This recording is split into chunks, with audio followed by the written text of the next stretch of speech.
بسم اللہ الرحمن الرحیم۔ السلام علیکم ناظرین، اگر آپ زندگی میں کامیابی حاصل کرنا چاہتے ہیں تو یہ عمل چھوڑنا نہیں ہے۔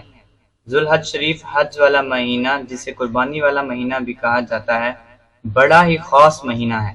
اس عمل کو مہینے کی ابتدا سے ہی شروع کریں۔ یہ عمل آپ کی قسمت کو چار چاند لگا دے گا اور زندگی میں ہی آپ کو انشاءاللہ خوشخبریاں ملنا شروع ہو جائیں گی۔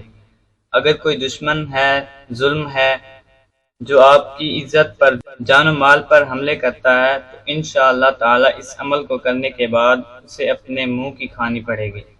دولت، عزت، شہرت کے لیے ہر آدمی دوڑ رہا ہے۔ وہ رزق مل جائے جو انسان کے پیچھے بھاگتا ہے، وہ ٹھیک ہے، یا انسان خجل خوار ہوتا رہے اور اسے کچھ حاصل ہی نہ ہو، اسے ناکامی ہی ناکامی کا سامنا کرنا پڑے۔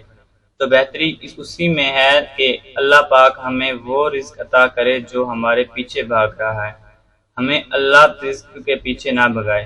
تو یہ تمام چیزیں تب ملتی ہیں جب انسان اللہ کا سچا بندہ بن کر حضور صلی اللہ علیہ وسلم کی سچی محبت سینے میں سجا کر اپنی زندگی گزارنا شروع کرتا ہے، تو پھر زندگی کے اندر بہاریں لوٹنا شروع ہو جاتی ہیں۔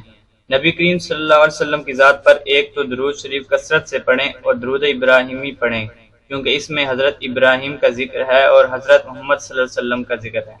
انشاءاللہ تعالی یہ درود پاک ہی آپ کا بیڑا پار کر دے گا۔ جب آپ کی قسمت درود کے ساتھ جڑے گی تو اللہ تعالی آپ کو عزت اور شہرت عطا فرمائے گا اور اپنے غیب کے خزانے سے رزق عطا فرمائے گا۔ عمل انتہائی آسان ہے اور مختصر بھی ہے۔ قرآن کریم کی سورۃ اخلاص جو ہم ہر نماز میں پڑھتے ہیں، قل هو اللہ احد اللہ الصمد لم یلد ولم یولد ولم یکن له کفوا احد، یہ سورہ ہے۔ اس سورت میں اللہ کی وحدانیت موجود ہے۔ اس سورت کو پڑھنے سے رزق کے دروازے کھل جاتے ہیں، اس سے دنیا بھی سنور جائے گی اور آخرت بھی۔